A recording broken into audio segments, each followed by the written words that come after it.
The following program was provided by an independent producer solely responsible for its content. The opinions expressed do not necessarily represent the views of this station, its staff, board of directors, or underwriters.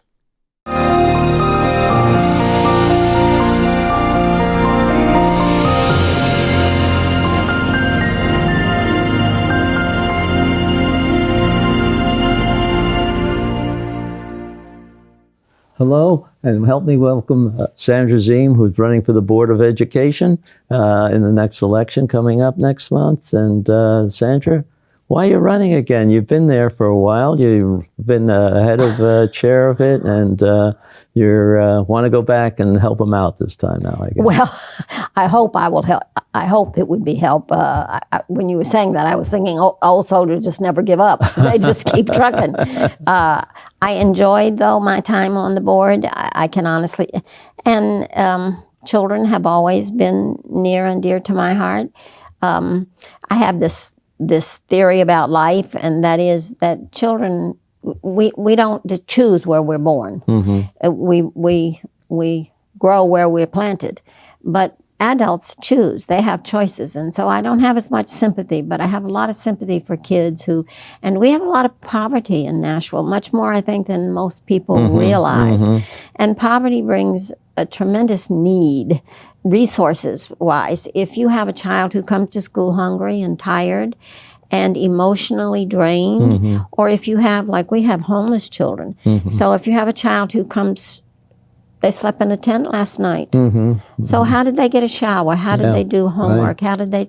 And those are issues that they're not always on the front burner, but for me, they're the main issue.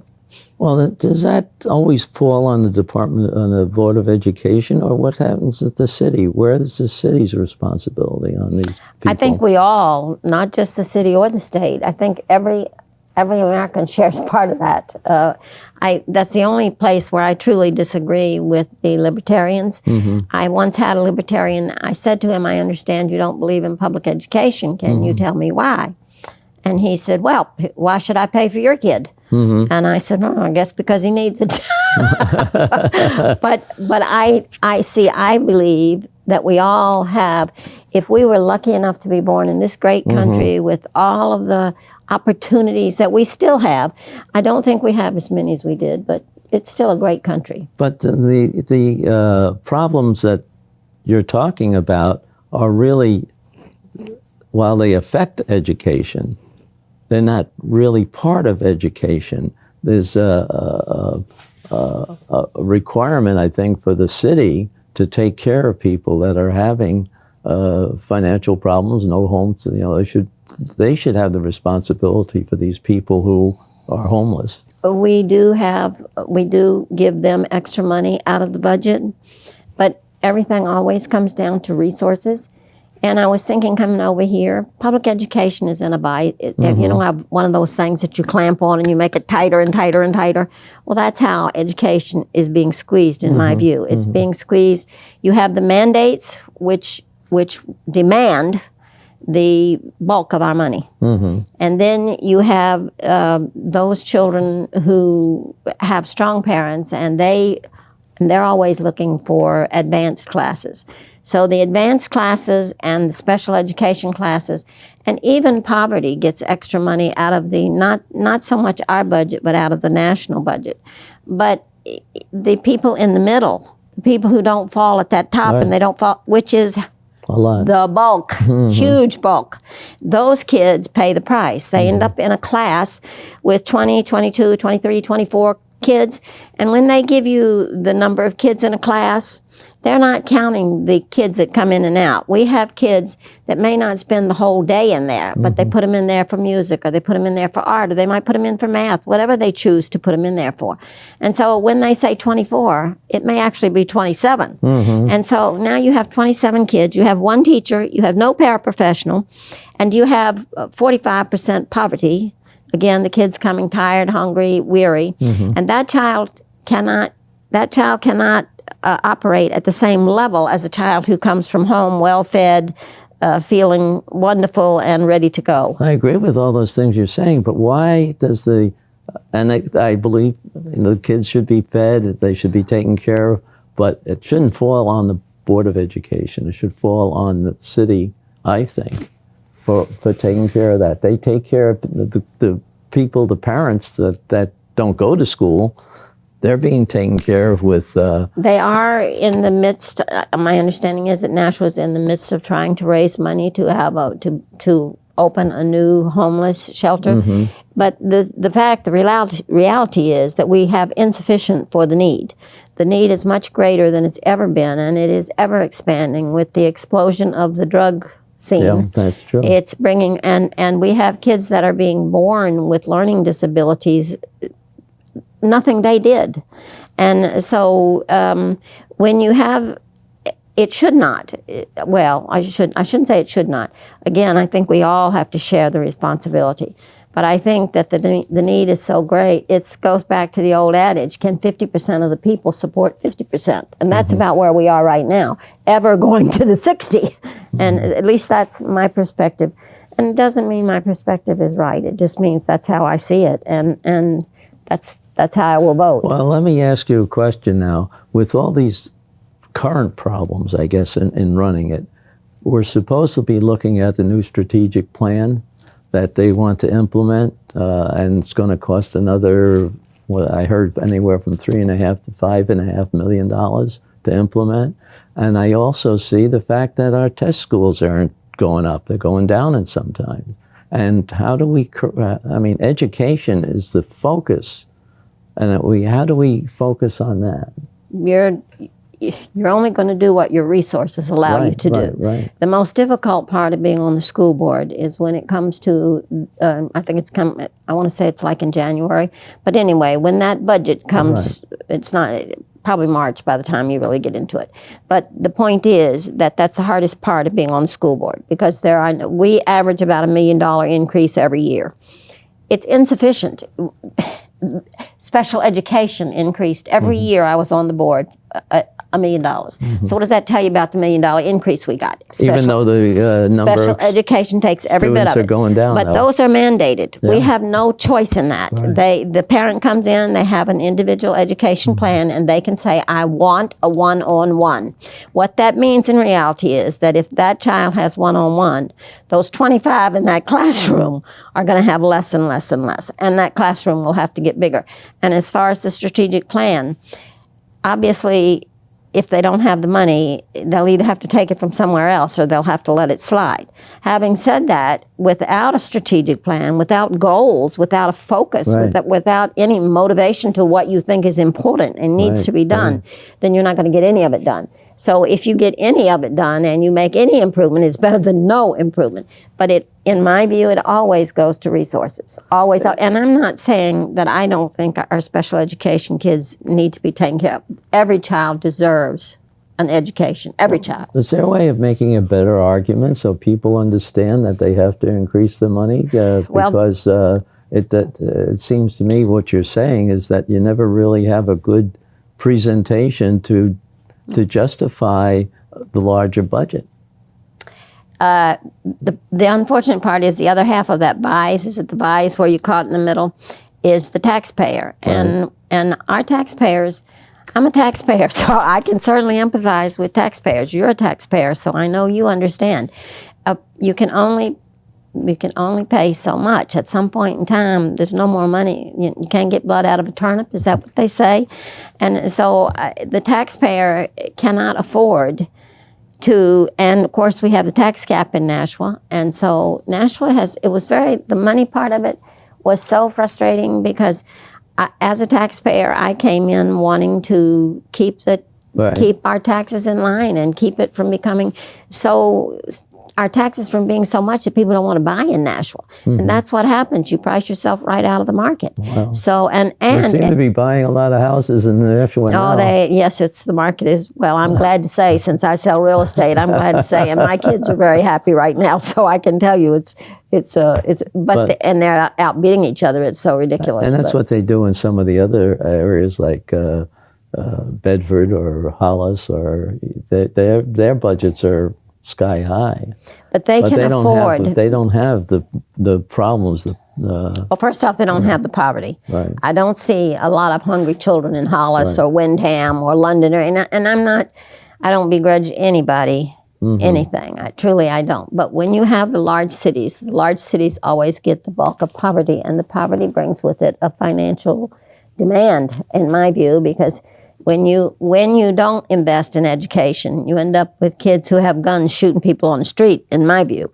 So when people have no hope, when they see no way to make a better tomorrow, when they know they're destined to be caught in this trap where they never get up the hill, then so. And I, it's not all about that, but that is the hardest part. Well, what is your focus going to be then? Is this going to, do we try to improve the education that the ones that are in there are getting, and say to the city, you take care of this part of it, which is feeding them and housing them?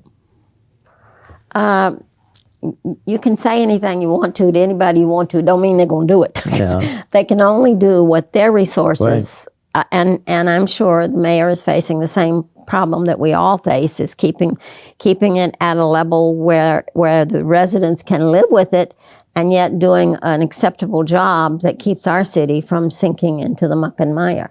But inevitably, your larger cities, like I know Manchester suffers from the same kind of predicament, and I have to think that Concord might be the third largest city. Well, I think, you look at the large cities, and maybe they should get together and go to the state and see if the state can help out a little bit more. Well, and I understand the budget is giving education a lot more money this year. If I had, one of the things that I considered in this election was, do I want to run for something different? Right. I've been 12 years on the board. Maybe I need to run for alderman or run for state rep or whatever it happens to be. And it was interesting because it would be a new challenge, and a new challenge as you get older, keeping the brain engaged is a good thing. But You also live in the county too. You were a county administrator. Oh, I loved it. The county was the best. But having said that, in the end, I decided that experience, I believe that experience is the most valuable thing anybody can have. Education without experience is only half of a book. And I have 12 years. So the first 6 years, I just saturated. I actually told myself, don't open your mouth. Let them guess you don't know anything. If you open your mouth, they'll know it. So the first 6 years, I kept pretty silent, trying to learn so that I wouldn't make foolish mistakes. So it takes a long time to become valuable in the position. So I believe that there are 11 candidates, which I think is wonderful that there are that many people out there that are willing to put their name on the ballot. Having said that, though, I think I'm the only one, certainly one or two anyway, that have had any experience. And again, the experience is just invaluable. If for no other reason than parliamentary procedure, you have to know when to say, point of order. It's not your turn to speak. You need to be respectful and sit down and shut your mouth. Right. Well, that's good. I'm very, very refined, so everything I just blurted out. Let them have it full force. But anyway. Do you think it should be run a little bit differently at the Board of Education, or what? I personally have the greatest respect for Dr. Mosley. I know that others don't, and I respect their right to disagree. The reason I have such great respect for him, first off, he's an educator for life. He was a teacher and came all the way from the bottom. See, I believe the most valuable employee is the employee who started right at the bottom and came all the way up. Because now they know, they can have empathy, and they know what each person should be doing if it were done at its maximum. And I believe he also has the heart. I believe he loves the kids. I sincerely believe that he wants what's best. And so to me, if his heart is right and he has the education, and he clearly does, then this was his first job as superintendent. And none of us are perfect, but I find that he, I have great respect for him. And so I'm looking forward, if I should be lucky enough to be elected, to working with him to make our schools, to try to get people, part of it is educating the public, part of it is making people aware of the circumstances that our schools especially our big city schools, have gotten themselves into. And I would consider going to, in fact, I did go a couple of times and lobby for education. It's hard, though, keeping, as you well know, the system is not without flaws. We're people and people make mistakes. But I think it's the best system in the world. In the world, unquestionably. Let me ask you, in the last few minutes that we might have, do you see anything that should be run differently? And again, I get to the focus of it. It seems to me that the situation doesn't call for a whole new strategic plan. It needs to be a focus on the education and get your test scores up. Well, the strategic plan, again, the strategic plan gives you goals. And I would disagree on one point. And it is a disagreement that I have with some of the other candidates. Because the special education group as a whole is ever increasing in big numbers. And the 2,000 that we have currently, those are the ones that are identified. That doesn't mean that the others don't have similar problems and just haven't been identified. I would assure you there are such things. But they bring, if you are born with a processing problem, we have a young child that my daughter has guardianship of him. His mother was a drug. She did drugs. So he has a processing problem. He actually has, he doesn't know how to play with the other kids. It's social skills. And I think this is one of the things that I heard them talking about on the board, that some people felt there was no place for in education. And you certainly have a right to agree with that. I think that different opinions coming together and discussing it, that's the healthiest thing you can do, because you don't solve a problem unless you analyze it and figure out what's the best way to tackle this. So that you're even bringing it up tells me that you pay attention and that you're a good citizen. Because I think good citizens have to contribute. Right. We have to give back. You can't take and expect our country to continue to be strong. So we need people who participate and who care enough to make sacrifices, to sometimes do what's best for others. Yeah, the object of these shows is to get education out and have people talk about ideas and see whether they can get together to solve the problem, because the problem is big. And I sympathize with that. It's a matter of how are you attacking the problem? What can you do to do your best for the kids? At least the most of the kids. In my view, you have to keep the classroom small. Yeah. When you have 23 kids in a classroom, and you have no paraprofessionals, and in that 23, 24, you have 45% poverty, you have, there might be one autistic, and there might be two with ADHD, and there might be one who is allergic to bees and has medical allergies that have to be watched on a continuous basis. I mean, those things for one teacher to address all of the needs of 23 kids when they have so many, the multiplicity of what she's called on to do in a given day. Superman, Batman, Superwoman, any of those heroes couldn't combat it, I'm telling you. And I have to tell you, I have great respect for our teachers. I could tell you sacrifices that our teachers have made because of their great love for their students. I remember hearing a story where one of our teachers had won the lottery, and she took her lottery money and gave it to one of the parents so that they could go and rent a house because they were living on the street. So those are the kind of stories that touch your heart and say to you that our community is basically good. There are still good people. We don't hear enough about those good people. Have you heard of any other, in the state or other states, that there's a lot of cities that have these problems? Are they handling it any differently than we're handling it here? Well, Manchester is the one in New Hampshire that Manchester actually has more poverty than we do. Yeah. And so they have a more severe problem. They tried to institute a tax cap. I don't know if it passed or not. Maybe did it pass? Because I know they were talking about it for a while there. I don't know whatever came of it. But I know that they have more severe problems than we have. And so, I think they face the same challenges. And in the end, You can do everything you know how to do, but Well, if you don't yeah, have resources, you don't have I them. understand that part of the problem, and maybe the solution is partly in educating the taxpayers in the situation and understanding what you can do to ameliorate it in one way or another. And maybe it's a selling job from that point. I mean, I don't want to have taxes raised, but I want to make sure that the money's being used properly. And I was just wondering if somebody, one of the things we looked at when I was in the legislature is how other states are handling some of the problems they have. Sometimes you come up with some good ideas. And does the One of the board- major differences is I come from Virginia. In Virginia, they do not have a union.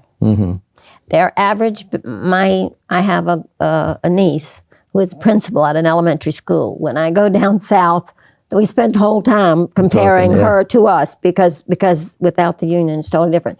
Their average salary is $40,000. Our beginning salary is like it used to be, I think, like 42. So, and our average teacher, the tenured teacher, is in the 60s, 65 to 70.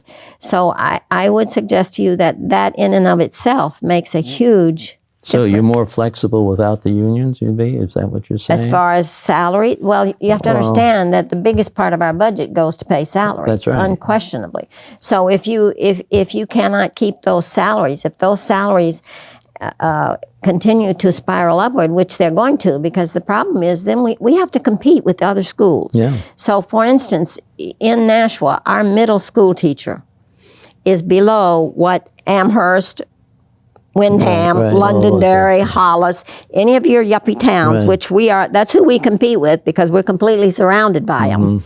Those towns are paying more. We had one teacher who left Nashua and they got something like a $16,000 raise. So we train them and then they go where they can make more money. You can't blame them for that. No. I mean, if I'm in the job market, I'm going to try to make as much as I can because my family depends on my doing that. So we're caught in this horrific conflict. It's a conflict, no question about it. And I would suggest to you, in my view, and it is only my view, but in my view, it is our average student who pays the price for it. It is our average student who pays the price. And that's why, at the end of the year, when we graduate a class, 43, 44% of them go out of our school not reading on grade level. These are all my opinions, folks. I don't represent my personal opinion publicly stated. So it doesn't, a lot of people disagree with me, and I could be wrong, but my thing is that we need to try to spread it more evenly than we do. Having said that, how do you refuse to do a mandate from the federal government? How do you say, I will not give them that one-on-one? Because then they're going to sue us and it's going to cost even more. Well, no, but you do what you can with the money they have, and if they don't give you more money, you can't do. I believe we do, under the circumstances that we have.